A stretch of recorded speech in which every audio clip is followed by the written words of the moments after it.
You know, we know that there's lots of debate about this swine flu shot. Thousands of people are wondering whether or not to get one. We also know that side effects can happen with any medication or vaccine, including this one. Our health reporter, Monica Matys, joins us a little early tonight. Monica, you have a story we haven't yet heard about. You know, we haven't heard about this. We may start hearing more about it. We spoke with a healthcare worker earlier today who got the swine flu shot earlier in the week and says she's had some terrible side effects ever since.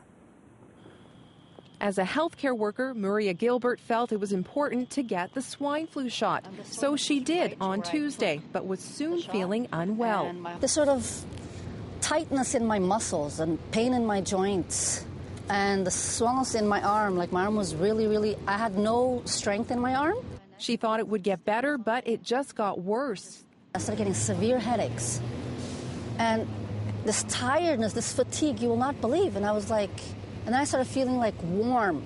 She's had to take time off work and says she's still not back to herself. Side effects can happen with the swine flu vaccine, but Dr. Allison McGeer says they are largely mild. And there's no question that this pandemic vaccine is more likely to make your arm sore and more likely to give you a red lump and an ache for a few days than the seasonal flu vaccines. That's because this is a new virus and the vaccine contains an adjuvant, so you're getting a deliberate boost to your immune system. But she says serious side effects are extremely rare and it's very important people get vaccinated. So this is not about vaccines are perfectly safe. This is about vaccines are safer than influenza. Plus, Dr. McGeer says because the swine flu shot takes about 10 days to protect you, it's possible to become infected even after you get vaccinated. Maria says she's very sure she doesn't have the swine flu, and what she's feeling is due to the vaccine. She now wants others to be on the alert for side effects, too. So after you get the shot, you're supposed to be observed for about 15 minutes to watch for any side effects. So if you're at a clinic, stick around and let the nurses know if you're feeling unwell. And if things happen later on, call your doctor and let them know so they can report any side effects to health authorities. Ken, it's back to you. Thank you, Monica. And it is worth repeating that the swine flu symptoms you should be watching for with adults include almost always a cough and a fever. Commonly, you'll also experience fatigue, muscle aches, sore throat, headache, loss of appetite, and a runny nose.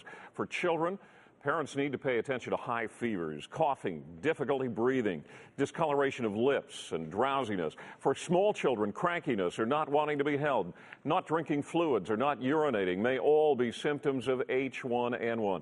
You know, the story is changing by the minute. As we said, those public clinics set to open on Monday, now high priority only clinics. Visit our website, ctvtoronto.ca, for a full list of vaccination locations across the GTA. You'll find tips for parents. You can also email questions to infectious disease specialist Dr. Donald Lowe.